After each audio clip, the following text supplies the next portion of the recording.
पाकिस्तानी सेना ने ऐलान किया है कि देश की खुफिया एजेंसी ISI के पूर्व प्रमुख लेफ्टिनेंट जनरल रिटायर्ड फैज़ हमीद को टॉप सिटी मामले में फील्ड जनरल कोर्ट मार्शल की प्रक्रिया शुरू करते समय हिरासत में ले लिया गया है। सेना के जनसंपर्क विभाग ISPR ने सोमवार को एक बयान जारी किया है, जिसमें कहा गया है कि टॉप सिटी मामले में दायर शिकायतों की जांच पाकिस्तान के सुप्रीम कोर्ट के आदेशों के बाद की गई थी।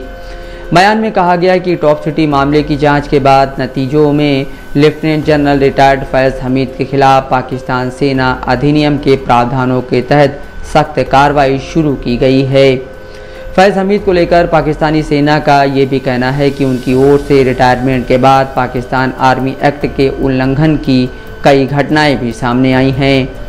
पाकिस्तानी सेना के इतिहास में उन अफसरों को उंगलियों पर गिना जा सकता है जो 2 अलग अलग कोर के कमांडर थे। पिछले 75 सालों में केवल 11 लेफ्टिनेंट जनरलों ने एक से अधिक कोर की कमान संभाली है और बलूच रेजिमेंट के लेफ्टिनेंट जनरल फैज़ हमीद उनमें से एक हैं।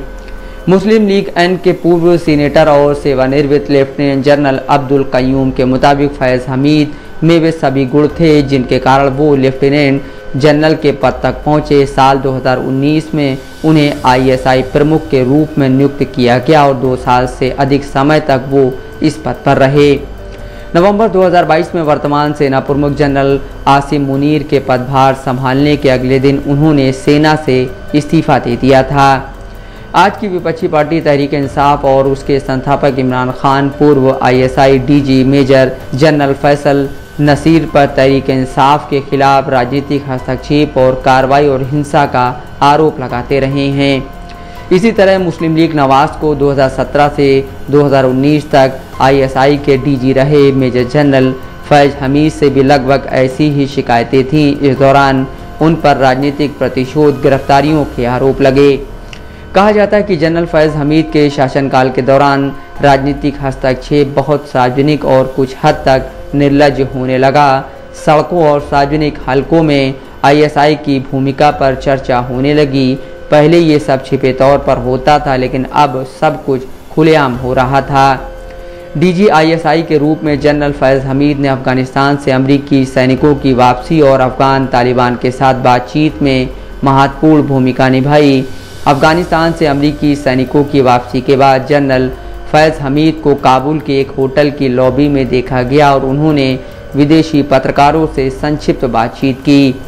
उनकी एक तस्वीर भी सामने आई जिसमें जनरल फैज़ हमीद के पीछे ISI का एक मेजर जनरल भी मौजूद था, लेकिन उन्होंने मास्क लगा रखा था। मीडिया में इस तस्वीर के जारी होने के बाद देश में इस बात को लेकर आलोचना भी हुई कि क्या खुफिया एजेंसी के प्रमुख को इस तरह सार्वजनिक तौर पर सामने आना चाहिए या नहीं। वहीं जब नए ISI प्रमुख की नियुक्ति का मुद्दा आया तो तत्कालीन प्रधानमंत्री इमरान खान चाहते थे कि जनरल फैज़ हमीद कुछ और वक्त के लिए इस पद पर काम करें। इस बात को खुद इमरान खान ने कहा था। हालांकि लेफ्टिनेंट जनरल नदीम अंजुम को नए ISI प्रमुख के रूप में नियुक्त किया गया था, लेकिन प्रधानमंत्री आवास से नियुक्ति को मंजूरी देने में देरी की गई, जिसे सेना और तहरीक इंसाफ के बीच एक तनाव के तौर पर भी देखा गया था। कई हलकों में लेफ्टिनेंट जनरल फैज़ हमीद के करियर से जुड़े विवादों के लिए पूर्व प्रधानमंत्री इमरान खान और उनकी पार्टी को भी दोषी ठहराया जाता है। अगर पाकिस्तान के इतिहास की महत्वपूर्ण घटनाओं और अतीत के उदाहरणों को सामने रखें तो ऐसा एक से अधिक बार हुआ है जब सैन्य अधिकारी अपने पेशेवर कर्तव्यों का पालन करते समय बुनियादी नियमों से परे चले गए। रूस के खिलाफ अफगान युद्ध के दौरान और उसके बाद कई अधिकारी चरमपंथियों के बीच लोकप्रिय हो गए। पूर्व DG ISI जनरल हमीद गुल अपने कार्यकाल के दौरान और उसके बाद एक अलग व्यक्ति के रूप में उभरे। उन्हें भी जल्दी सेना छोड़नी पड़ी। पूर्व DG ISI general Javed Nasir को भी ऐसी स्थिति का सामना करना पड़ा और वह भी अपना कार्यकाल पूरा नहीं कर सके।